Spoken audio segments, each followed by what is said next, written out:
رسول اللہ صلی اللہ علیہ وسلم نے فرمایا، اللہ تعالیٰ جس شخص کے ساتھ بھلائی کا ارادہ کرتا ہے اسے تکلیف میں مبتلا کر دیتا ہے. جب تکلیف آتی تو آپ کیا سوچتے ہیں؟ کوئی روحانی، جسمانی، جذباتی کوئی تکلیف، شاید اللہ تعالیٰ ناراض ہو گیا. ایسے ہی شیطان وسوسہ ڈالتا ہے نا، اور پھر وہ اس کو اتنا بڑھاتا ہے کہ ہمیں مایوس کر دیتا ہے. لیکن اگر آپ انصاف کی نظر ڈالیں تو گزشتہ زندگی میں جہاں بھی تکلیفیں آئیں وہیں سے آپ کو کچھ نہ کچھ سیکھنے کا بھی موقع ملا، آپ کے اندر پختگی بھی آئی، آپ کا دماغ اور کھلا، آپ کی سوچ اور وسیع ہوئی. اگر آپ نے صبر کیا تو اللہ نے خیر اور رحمت کے دروازے اور کھولے. پھر بات ہے دیکھنے کی کہ آپ کسی بھی چیز کو دیکھتے کس نظر سے ہیں. کچھ تکلیفیں انسان کے ساتھ ساری زندگی کے لیے لگ جاتی ہیں تو اس پر بھی انسان سوچتا ہے میں ہی کیوں. لیکن سوچنا یہ چاہیے کہ اللہ نے بہت سی نعمتیں مجھے ایسی دے رکھی ہیں جو مجھے کو ملی ہیں. اگر اس وقت ہم یہ نہیں کہتے کہ میں ہی کیوں اس چنے جانے کے لیے یا اس نعمت کے لیے، تو تکلیف پر آخر کیوں کہتے ہیں کہ میں ہی کیوں. آپ نے آرتھر آشے کا نام سنا ہوگا، جو مشہور ومبلڈن پلیئر ہے. جب وہ ایڈز کی بیماری سے مر رہا تھا تو ساری دنیا سے اس کے فینز کے خطوط اس کو موصول ہو رہے تھے، یعنی اس کو اپنا کنسرن شو کرنے کے لیے کہ ہم تمہاری موت پہ، تمہاری بیماری پر دکھی ہیں. تو اس میں سے ایک خط میں کسی نے لکھا، خدا نے آپ کو اتنی بری بیماری کے لیے کیوں چنا؟ عام طور پر ایسے دل دکھانے والے جملے محبت کرنے والوں سے ہی انسان سنتا ہے. تو اس کا جواب کیا ہو سکتا تھا؟ مثبت سوچ رکھنے والا جو اپنی فطرت پر ہو وہ کیا جواب دے سکتا ہے؟ اس نے جواب دیا، پوری دنیا میں 5 کروڑ بچے ٹینس کھیلنا شروع کرتے ہیں، 50 لاکھ ٹینس کھیلنا سیکھتے ہیں، 5 لاکھ پروفیشنل ٹینس سیکھتے ہیں، 50,000 سرکٹ تک آتے ہیں، 5,000 گرینڈ سلیم تک پہنچتے ہیں، 50 ومبلڈن تک پہنچتے ہیں، 4 سیمی فائنل تک پہنچتے ہیں اور 2 فائنل تک پہنچتے ہیں. جب میں کپ کو پکڑ کر کھڑا تھا تو اس وقت میں نے کبھی خدا سے نہیں پوچھا تھا کہ میں ہی کیوں، کہ تو نے مجھے کو کیوں چنا ہے اس کپ کے لیے. جو ظاہر ہے کہ ایک ہی شخص ہوتا ہے، وہ آخر جو 2 رہ جاتے ہیں فائنل تک، ان کے مقابلے میں پھر ایک باقی. صرف سوچ کا فرق ہے. تو بات یہ ہے کہ جس شخص کی نظر اللہ کی طرف سے ملنے والی نعمتوں پر ہوتی ہے وہ دکھ اور سکھ کو بھی خوشی کے ساتھ برداشت کرتے ہیں. اسی کا نام صبر ہے. اللہم لک الحمد. وہ یہ نہیں کہتے کہ میں ہی کیوں. اور آج کے بعد آپ میں سے کوئی نہ کہے کسی بھی تکلیف پہ کہ میں ہی کیوں. میرے بہن بھائیوں کو یا میرے اور رشتہ داروں کو یا میرے آس پاس رہنے والوں کو، کسی اور کو تو یہ تکلیف یا یہ مشکل یا یہ پریشانی نہیں آئی، مجھے پہ کیوں آئی ہے؟ تو اللہ سے شکوہ کرنے والے کبھی کامیاب نہیں ہو سکتے، نہ دنیا میں کچھ پا سکتے ہیں اور نہ آخرت میں. میں تو چاہتی ہوں کہ یہ حدیث لکھ کے آپ اپنی کسی ایسی ڈائری یا نمایاں جگہ پہ لگا چھوڑیں کہ چھوٹی سی تکلیف بھی جب آئے، آپ دیکھیں ہر روز صبح اٹھتے ہیں نا، آپ کوئی نہ کوئی ناگوار چیز ضرور پیش آتی ہے، لازمن پیش آتی ہے. یہ ہو نہیں سکتا کہ کوئی آپ کا دن پورے کا پورا صرف خوشی یا آرام یا سکون یا مرضی کے مطابق گزر جائے.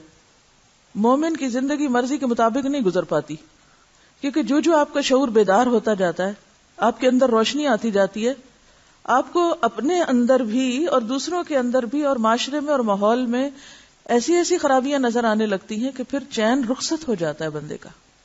جب تک آپ بے خبر ہوتے ہیں نا، لا علم.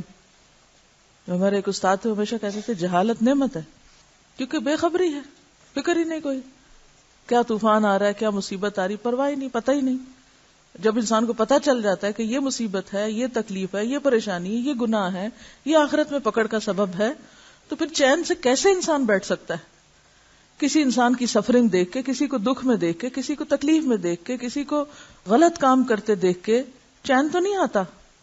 اور پھر اگر ہر بے چینی کے موقع پر انسان بے صبرا بھی ہونے شروع ہو جائے تو حاصل تو کچھ نہیں. وہ تو علم اس کے لیے اور مصیبت بن گیا، بلائے جان بن گیا. اسی لیے اکثر لوگوں کو آپ نے دیکھا ہوگا کہ جو زیادہ ذہین ہوتے ہیں، یہ زیادہ حساس ہوتے ہیں، یہ زیادہ معاملات کو گہرائی تک سمجھتے ہیں، وہ زیادہ فرسٹریٹڈ بھی ہوتے ہیں. ان کے اندر اتنا ہی فرسٹریشن کا لیول بڑھ جاتا ہے. تو یہ کوئی پازیٹو سائن نہیں. فرسٹریشن کا بڑھنا پازیٹیو سائن نہیں. ہر تکلیف دہ چیز پر، ہر مشکل اور ہر مصیبت پر انسان یہ سوچے کہ وجہ کیا بن رہی. صبح مجھ سے کسی نے ذکر کیا کوئی بچی ہے اور اچھی پڑھی لکھی ہے اور سمجھدار ہے اور شوہر بھی دینی ہے، لیکن آپس میں نہیں بنتی اور ساس کچھ ایسی بات کر دیتی کہ شوہر پٹائی شروع کر دیتا ہے. 2 بچے بھی ہیں، نہ چھوڑ سکتی ہے، نہ تو انتہائی تکلیف میں. تو بات یہ ہے کہ پھر ایسے موقع پہ کیا کیا جائے. ہم عام طور پہ کیا حل نکالتے ہیں؟ ہم جا رہے ہیں ماں باپ کے گھر. ماں باپ کے گھر جا کے بھی کیا عزت ہوگی؟ کتنے دن وہ آپ کو اچھے سے رکھیں گے؟ ہو سکتا ہے وہیں وہی مصیبت دوبارہ شروع ہو جائے کسی اور کی طرف سے. تو ہمیشہ یہ دیکھنا چاہیے کہ کون سی چیز طے میں ایسی ہے جو اس مشکل کا سبب بن رہی ہے. ساس کی شکایت ہے یہاں پر. میں نے ان سے پوچھا کہ ساس کس پہ شکایت لگاتی ہیں؟ کہتی ہوتا ہی ہے کہ وہ صبح سے بچی کام کر رہی ہوتی ہے، جب شوہر کے آنے کا وقت ہوتا ہے تو فارغ ہو کے تھوڑا ریلیکس ہو جاتی ہے. جو ہی وہ ریلیکس ہوتی ہے تو ساس فوراً شکایت کرتی، دیکھا نا ابھی کتنے آرام سے بیٹھی، تو کوئی کام کرتی نہیں، پچھلے بھی کی کرائے پانی پھر جاتے. تو میں نے کہا اس کا تو آسان حل ہے، وہ پہلے آرام کر لیا کرے، شوہر کے آنے پہ کام کر لیا کرے تاکہ وہ شکایت نہ لگا سکے. تو ہمیشہ کسی بھی مسئلے کو جذباتی انداز میں نہ دیکھا کرے اور وہیں پر لڑائی جھگڑا نہ شروع کر دیا کرے. یہ ایسا کرتی تو میں ایسا. پھر انسان بعض اوقات حدیثیں سنانے لگتا ہے، آیتیں سنانے لگتا ہے. جو دین پڑھے ہوئے لوگ ہوتے ہیں وہ اس موقع پر ثابت کرنے لگتا ہے کہ ہم صحیح ہیں اور ہمارا حق ہے، اور ایسے مسئلہ کبھی حل نہیں ہوتا. جن لوگوں کو قرآن کی پہچان ہی نہیں، قرآن کی قدر ہی نہیں، وہ آیت کو کیا اہمیت دیں گے اور وہ حدیث کو؟ وہ تو دین کو الٹا گمانا ہے. تو ایسے موقع پر کرنا کیا چاہیے کہ ٹھنڈے دل سے اس مسئلے کا پورا جائزہ لینا چاہیے کہ یہ مسئلہ شروع کہاں سے ہوتا ہے، کون سی چیز سبب بنتی.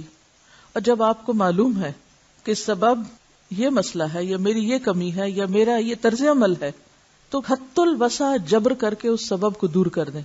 حد الوسع دوسرے کو موقع نہ دیں، کیونکہ لڑائی تبھی شروع ہوتی ہے جب آپ موقع دے دیتے ہیں نا، تو موقع نہ دیں. ایک اور چیز یہ ہے کہ ہمیشہ دوسروں کے ضمیر کو جگائیں، انا کو نہیں. جب کسی سے آپ کو کوئی مشکل پیش آ رہی ہوتی ہے تو ہم بعض اوقات خاموش ہو کے بھی دوسرے کی انا کو جگا دیتے ہیں. عام حالات میں آپ کو یہ سکھایا جاتا ہے نا، اچھا کوئی لڑ رہا ہو، جھگڑ رہا ہو، کوئی بول رہا ہو، چپ ہو جایا کرو. تو بعض اوقات آپ نے یہ بھی دیکھا ہوگا کہ چپ ہونے سے کیا ہوتا ہے، وہ اور چیخنا چلانا شروع کر دیتے ہیں، وہ اور ٹکرے مارنے لگتے ہیں، کیونکہ ان کو اور زیادہ غصہ آتا ہے کہ بھئی یہ کیا بلا ہے. تو ایسی صورت میں آپ کی خاموشی بھی پھر کیا بن جاتی ہے، ان کی انا جگانے کا ذریعہ بن جاتی. تو بہترین انسانی تعلقات کی بنیاد میں 3 چیزیں ہوتی ہیں. نمبر 1، خود کو پہچانے، دوسرے کو پہچانے، یعنی انسانوں کو پہچاننا سیکھیں. مثلا آپ نے دیکھا ہوگا نا کہ بچہ کس بات پہ روتا ہے، کس چیز پہ اریٹیٹ ہوتا ہے، کیوں یہ چیخ رہا ہے، کیوں یہ شور مچا رہا ہے، کیوں برتن توڑ رہا ہے، کیوں. عام طور پہ مائیں کیا کرتی ہیں، ادھر بچے نے کچھ کیا، ادھر جھٹا مارا، ہاتھ میں مروڑ دیا، چیز اٹھا کے پھینکی، ادھر لٹکائی، ایک لگائی، بستر پہ پھینکا اور چل کام ختم. یہ کیا تربیت ہے؟ یہ تو کوئی تربیت نہیں، تو کوئی حل نہیں. اس معصوم کو تو پتہ ہی نہیں چلا کہ یہ سب ہوا کیوں. اور یاد رکھیے کہ بچوں پہ ظلم و ستم کا بھی حساب ہوگا. یہ جو ہم سمجھتے ہیں نا کہ ہمیں کامل اختیار مل گیا، تو یہ انتہائی غلط ہے. کوئی حق نہیں ہمیں ان معصوم جن کے اوپر نماز بھی فرض نہیں، ان کے ساتھ اس طرح کی شدید ڈانٹ ڈپٹ یا ان کے ہاتھ مروڑنا یا کان کھینچنا، چپت لگانا یا پٹھا کے پھینکنا، چاہے غصہ کسی اور پر ہو، انتہائی غلط بات ہے. بہرحال بچہ بھی رو رہا ہو تو ہمیشہ یہ دیکھیں کہ روٹ کاز کیا ہے. کہیں درد ہے، بھوکا ہے، گیلا ہے، گرمی ہے، سردی ہے. بعض مائیں بالکل نہیں دیکھتی، اندھا دھند ہلائے چلے جاتی ہیں ان کو. میں سوچتی ہوں ان کے دماغ کا کیا حال ہوگا، اگر مجھے کوئی اتنا ہلا دے تو میں تو چکرا جاؤں. ترس آتا ہے ایسے معصوم بچوں پہ جن کی مائیں جانوروں سے بھی میں تو کہوں گی گئی گزری ہیں، کیونکہ جانور بھی اپنے بچوں کو اس طرح نہیں پالتے جتنی ناسمجھ مائیں بچوں کے ساتھ ظلم و ستم کرتی ہیں، بغیر حکمت، بغیر سوچے سمجھے، بس صرف اپنی سوچ کے مطابق ان سے ڈیل کر رہی. بہرحال اب آپ دیکھیں کہ اچھے تعلقات کے لیے کیا ضروری ہے، خود کو پہچانے. خود کو پہچاننے میں صرف اپنی خوبیاں پہچانے نہیں ہے، کیونکہ جب یہ بات ہوتی ہے نا خود کو پہچانے تو لوگ سمجھتے ہیں ہم پتہ نہیں کیا اعلیٰ ترین چیز ہے، ذرا اپنے آپ کو ایکسپلور کر کے دیکھیں کہ ہمیں کیا کیا بھلائی ہیں. اس لفظ کا معنی بھی نہیں جانتے خود کو پہچان. خود کو پہچاننے کا مطلب ہے اپنی خامیاں اور خوبیاں، اچھائیاں برائیاں، اپنی کمزوریاں سب پہچانے، اور جس کے ساتھ آپ کا معاملہ ہے اس کو بھی پہچانے، اس کے بیک گراؤنڈ کو جانے کہ یہ اگر ایسی بات کرتا ہے، ویسے کوئی شخص بولنے کا سلیقہ نہیں جانتا، کیا سوچ کے معاف کریں گے، اس کی تربیت اس ڈھنگ پہ ہوئی ہے. وہ کسی خاص چیز کی ہرس رکھتا ہے تو سوچنا کیا چاہیے, اس کے بیک گراؤنڈ میں محرومی ہے فلاں چیز کی, اس لیے ایسا ہے. مارجن دے لوگوں کو. اب آپ نے پہچان لیا دوسرے کو یہ ایسا ہی ہے, تو پھر آپ یہ دیکھیں کہ اچھا مجھے اب اس کے ساتھ کیسے کرنا ہے. اسی لیے پرسن ٹو پرسن معاملہ کرنا ہمیشہ مختلف ہوا کرتا ہے. ایک طرح کا معاملہ سب کے ساتھ آپ نہیں کر سکتے, کہیں کسی طرح کہیں کسی طرح. تو نمبر 1 خود کو اور دوسرے کو پہچانے.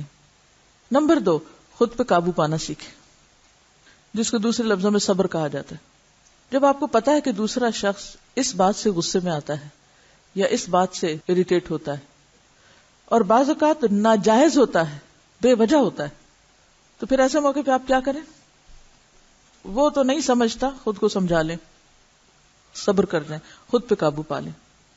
اور اس قابو پانے میں کیا ہے؟ مثلا ماں باپ ہیں, آپ کے پیرنٹس ہیں, انہوں نے روک دیا گھر سے باہر نہیں جانا. اب آپ کا جانا انتہائی ضروری ہے. ایک بچی میرے پاس کہنے لگی میں فلاں سبجیکٹ میں پی ایچ ڈی کرنا چاہتی ہوں, مجھے گائیڈ کر. میں نے کہا اس کے لیے آپ کو فلاں یونیورسٹی اور فلاں لائبریری میں جانا ہو. کہتے وہاں تو میرے ماں باپ جانے نہیں دیں گے. میں نے کہا پھر تو سارا کام ہو گیا, وہاں جائے بغیر کام ہو ہی نہیں سکتا. اب ماں باپ یہ بھی چاہتے ہیں بچے پڑھے, اور ماں باپ ایک ناجائز رکاوٹ بھی ڈالتے ہیں. اب آپ کہتے ہیں ہم حق پر ہیں, آپ واقعی حق پر ہیں, لیکن دوسری طرف دوسرا سمجھ نہیں رہا, تو پھر آپ کیا کریں؟ یا تو آسان طریقے سے کنونس کر لیں, وقتی طور پر تو ودڈرا کر لیں, پھر آسان طریقے سے کنونس کریں, یا پھر یہ ہے کہ آپ اپنا رستہ بدل لیں, کوئی اور کام شروع کر دیں. کیا فرق پڑتا ہے؟ شاید اللہ تعالیٰ کو اس سے بہتر آپ کو کچھ دینا ہے. ہم ایک ہی چیز میں خیر سمجھ رہے ہوتے ہیں, اللہ تعالیٰ نے خیر کہیں اور رکھی ہوتی. ایک دروازہ بند ہوتا ہے تو ہم دوسرے کی طرف جانا بھول جاتے ہیں, ہم دوسرے کی طرف چلے جائیں, کوئی بات نہیں, پھر کیا ہوا. تو دوسری چیز ہے خود پر قابو پانا. خود پر قابو پانے کا کیا مطلب ہے؟ اپنے جذبات پر, اپنی خواہشات پر, اپنی سوچ پر, اپنے لاجک پر, اپنے عقل پر, ہر چیز پر. پھر اپنی زبان پہ سب سے پہلے اس پہ قابو پانا سیکھے, سیلف کنٹرول آئے. بندوں کی پہچان دوسرے نمبر پر سیلف کنٹرول, اور تیسرے نمبر پر خود سے کام کرانا اور خود کو خیرات کرنا. یعنی اہم ترین صدقہ کیا ہے؟ خود کو خیرات کرنا, خود کو وقف کرنا دوسروں کے لیے. اپنے لیے نہیں جینا, دوسروں کے لیے جینا ہے. صرف اپنی ذاتی خواہشات پوری کرنے اور ذاتی اغراض اور ذاتی مقاصد اور ذات اور ذات اور ذات سے نکل کر بڑے مقاصد کے لیے, دوسروں کی بھلائی اور دوسروں کے فائدے کے لیے جینا شروع کریں, تو اس سے فائدہ کیا ہوگا کہ اس کا آپ کو اتنا ریٹرن ملے گا, اتنا زیادہ کہ آپ سوچ ہی نہیں سکتے. آپ جب اپنے لیے صرف کر رہے تھے نا, تو وہ اپنے لیے کر رہے تھے, آپ اکیلے تھے خود کو فائدہ پہنچانے والے. جب آپ نے 10 کو فائدہ پہنچایا تو آپ کا فائدہ بھی کتنے فیصد بڑھ گیا؟ 10% بڑھ گیا. 10 آپ کو فائدہ پہنچانے والے ہو گئے. لیکن آغاز اور ابتدا آپ کو کرنی پڑے گی, خدمت میں پہل آپ کو کرنی پڑے گی, قربانی آپ کو دینی پڑے گی. جو دینا جانتا ہے ہو سکتا نہیں کہ اس کو نہ ملے. جو دینا جانتا ہے وہ محروم کبھی بھی نہیں ہو سکتا.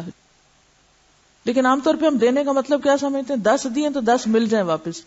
یہ نہیں. بعض اوقات ملنے میں سچی خوشی, سچی محبت, خیر خواہی اور دل کی دعائیں دوسروں کی. تو اس لیے بے لوث ہو کر, بے غرض ہو کر دوسروں کی خدمت کریں. اس کی بھی جس نے آپ کی کوئی خدمت کی, اور بس چلے تو اس کی بھی جس نے آپ کو کبھی نہیں پوچھا, جو آپ کے لیے کچھ بھی نہیں کرتا. کیونکہ یہ کام اب آپ کس کے لیے کر رہے ہیں؟ اللہ کے لیے. اور جو کام اللہ کے لیے کیا جاتا ہے وہ کس طرح کیا جاتا ہے؟ منہ بنا کے, خوشی سے. اس میں تو اور حسن ہونا چاہیے. یہ کہتی ہیں کہ ایک شخص کسی نائی کے پاس گیا, ہیئر ڈریسر کے پاس, اور کہنے لگا کہ میرے بال بنا دو مگر میرے پاس پیسے نہیں, اللہ کے لیے بنا دو, اللہ کی خاطر میری حجامت کر دو. تو اس نے اس کو کہا ٹھیک ہے آؤ. کرسی پہ بٹھایا, تولیہ ڈالا, اس کے سر کو چوما اور حجامت شروع کی. تو اس نے کہا کہ میں نے تو تمہیں پیسے بھی نہیں دینے, تو جو تمہیں پیسے دیتے ہیں ان کا تو سر نہیں چومتے. اس نے کہا وہ تو میں پیسوں کے لیے کرتا ہوں اور یہ میں اللہ کے لیے کر رہا ہوں. اور یہی ایک طریقہ ہے کہ جو کام اللہ کے لیے کیا جاتا ہے نا, وہ زیادہ خوبصورت ہوتا ہے. اس کو تو اور اچھا ہونا چاہیے, کیونکہ اس کا ریٹرن تو ہمیں اللہ سے چاہیے. اچھا, عام طور پر کیا ہوتا ہے, ہم سب دعویٰ کرتے ہیں ہم دین کی خدمت کے لیے نکلے ہوئے ہیں, ہمیں اس پر کوئی معاوضہ نہیں چاہیے، ہم تو دین کے لیے آئے. لیکن تھوڑے ہی دنوں میں ہمارا حال کیا ہوتا ہے؟ ہم یہ دیکھنے لگتے ہیں اچھا اور کس کو کیا فائدہ مل رہا ہے، آخر ہمیں یہاں سے یہ چیز کیوں نہیں مل رہی، ہمیں وہ کیوں نہیں مل رہا، ہمیں تعریف کیوں نہیں مل رہی، ہمیں شکریہ کیوں نہیں مل رہا، ہمیں اہمیت کیوں نہیں دی جا رہی. شیطان سب بھلوا دیتا ہے، سارے دعوے جھوٹے کرا دیتا ہے جو ہم وقتاً فوقتاً کرتے رہتے ہیں کہ ہم اللہ کے لیے کر رہے ہیں. اللہ کے لیے کیے جانے والے کاموں میں نہ وقت کی پابندی، نہ محنت، نہ دلچسپی، نہ جان مارنا. میں اکثر حیران ہوتی ہوں کہ جو لوگ اپنا ذاتی کاروبار کرتے ہیں وہ اس میں اتنے سمجھدار ہوتے ہیں، لیکن جب کسی کو دین کا کام کرنے کے لیے دیا جاتا ہے تو وہ اس کو بس سر سے اتار پھینکنے کی کوشش کرتا ہے. میں سب کی بات نہیں کری، لیکن عموماً اکثریت کا حال یہی ہے. اگر اپنی ذاتی کامیابی کے لیے کوئی کام کریں گے، جیسے آپ لوگوں نے دنیا کی تعلیم حاصل کی، کیسا کیسا پڑھا، کیسی کیسی محنت کی، لیکن جب دین کا علم حاصل کرنے لگتے ہیں نہ اس پہ پیسہ خرچ کرنا چاہتے ہیں، نہ اس کے لیے وقت لگانا چاہتے ہیں، نہ اس کے لیے اتنی جان مارنا چاہتے ہیں، اس کے لیے اتنی قربانی نہیں کرنا چاہتے، اور ساتھ کیا چاہتے ہیں؟ اس کام پر ہمیں اللہ سے بہترین جزا کی امید ہے کچھ نہ کر کے. جیسے الہدا میں بھی 2 طرح کا سٹاف کام کرتا ہے نا، ایک پیڈ ہوتا ہے اور ایک والنٹریلی کام کرتا ہے. تو میں عام طور پر دیکھتی ہوں کہ بہت سے ایسے لوگ جو والنٹریلی کام کرتے ہیں وہ زیادہ بہتر کام کرتے ہیں پیڈ سے، اور بعض اوقات پیڈ زیادہ بہتر کام کرتے ہیں دوسروں کی نسبت، کیونکہ وہ سمجھتے ہیں کہ ہم تنخواہ لینے تو ہم اتنے گھنٹے تو کام کرنا ہی چاہیے. اور دوسرے کہتے ہیں چونکہ ہم اللہ کے لیے کر رہے ہیں اس لیے ہم جب چاہیں گے آئیں گے، ہمارا کوئی وقت مقرر نہیں، جب ہمارا دل چاہے گا ہم نکل جائیں گے، کوئی وقت مقرر نہیں، جب ہمارا دل چاہے گا ہم بغیر اطلاع چھٹی کر لیں گے، اور جب ہمارا دل چاہے گا ہم جو چاہیں کریں. کیوں؟ اس لیے کہ ہم تو فی سبیل اللہ کام کر رہے ہیں. تو مجھے ہمیشہ حیرانی ہوتی ہے کہ کیا واقعی اللہ کے لیے کام ایسے ہی کیا جانا چاہیے کہ جس میں ہمارا نفس غالب ہو، جب ہمارا دل چاہے تو ہم کام کیا کریں اور جب دل نہ چاہے تو ہم چھوڑ کے چلے جائیں اور لوگ بیٹھے تڑپتے رہیں. تو بعض اوقات کیسے کیسے دھوکے دیتے ہیں ہم. کیا اللہ کی راہ میں نکلنے والے مجاہد جو تھے فی سبیل اللہ وہ ایسے ہی کیا کرتے تھے؟ جب ان کا دل چاہتا تھا میدان جنگ سے لوٹ جایا کرتے تھے، اور جب دل چاہتا تھا سو جایا کرتے تھے، احسان جتا جتا کے کام کیا کرتے تھے. نہیں، جس کا سودا اللہ سے ہو جاتا ہے اس کے کام میں تو اور حسن اور نکھار آ جاتا ہے، اور زیادہ گہری قربانی آتی ہے کہ مجھے تو ان سے زیادہ بہتر کام کرنا ہے. وہ تو چند سکوں کی خاطر کام کر رہے ہیں اور میں تو اس جنت کا خریدار بنا ہوا ہوں، اس کی قیمت تو اس سے زیادہ ہے. آپ صلی اللہ علیہ وسلم نے فرمایا کہ جس شخص کو کوئی ذمہ داری دی جاتی ہے، یعنی کوئی کام اس کے سپرد کیا جاتا ہے، پھر وہ اس میں اپنے آپ کو اتنا نہیں تھکاتا جتنا وہ اپنے ذاتی کاموں میں خود کو تھکاتا ہے. یعنی ذاتی کام جتنی دلچسپی اور شوق سے کرتا ہے اتنا وہ ذمہ داری کا کام نہیں کرتا، تو وہ شخص قیامت کے دن اوندھے منہ جہنم میں پھینکا جائے گا. یعنی جب ہمارا ذاتی سرمایہ ضائع ہونے لگے، اس نفع میں کمی آنے لگے، دنیاوی مفاد پہ زد پڑنے لگے، ہم پوری طرح جاگ جاتے ہیں، پوری طرح توجہ سے کام کرتے ہیں. دین کا کام نقصان ہو، تاخیر ہو یا نہ ہو، جو بھی ہو، کیا فرق پڑتا ہے؟ مجھے اس سے کیا ملنے والا ہے؟ اصل میں اگر وہ اسپرٹ باقی ہو نا کہ میرا سودا تو اللہ کے ساتھ ہے، یہ تو صرف ایک پلیٹ فارم ہے جہاں آ کر میں اپنے حصے کا کام کر رہا ہوں، باقی میرا معاملہ تو میرے رب کے ساتھ ہے. پھر وہاں آ کر ہم دوسرے اداروں اور دوسری جگہوں سے خود کو کمپیئر کرنا شروع کر دیتے ہیں. ظاہر ہے کہ جہاں دنیا کے لیے کام ہوتا ہے، مثلا اگر آپ کسی فیکٹری میں کام کرتے ہیں یا کسی اسکول میں کام کرتے ہیں تو وہاں فیسیں بھی تو اسی حساب سے لی جاتی ہیں، آمدنی کے ذرائع بھی تو اتنے ہی ہوتے ہیں، پھر کام کرنے والوں کو بھی اتنا ہی پے کیا جاتا ہے. یہاں جو پڑھنے آ رہے ہیں وہ بھی فی سبیل اللہ آ رہے ہیں، وہ بھی چاہتے ہیں کہ کچھ خرچ نہ کریں. تو ایسے لوگوں کے لیے کہ چلیں کسی طرح کچھ کوئی پڑھے، پھر جب تک ایسے لوگ موجود نہیں ہوں گے جو فی سبیل اللہ کام کریں گے تو کام کیسے چل سکتا ہے؟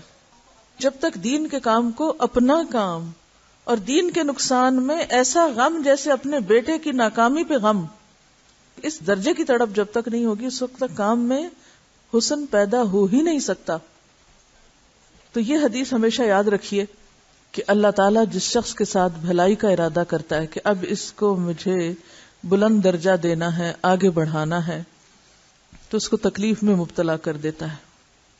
آپ صلی اللہ علیہ وسلم نے فرمایا، مسلمان کو رنج، دکھ، فکر اور غم پہنچتا ہے، یہاں تک کہ اگر اسے کانٹا بھی لگتا ہے تو وہ تکلیف اس کے گناہوں کا کفارہ بن جاتی ہے.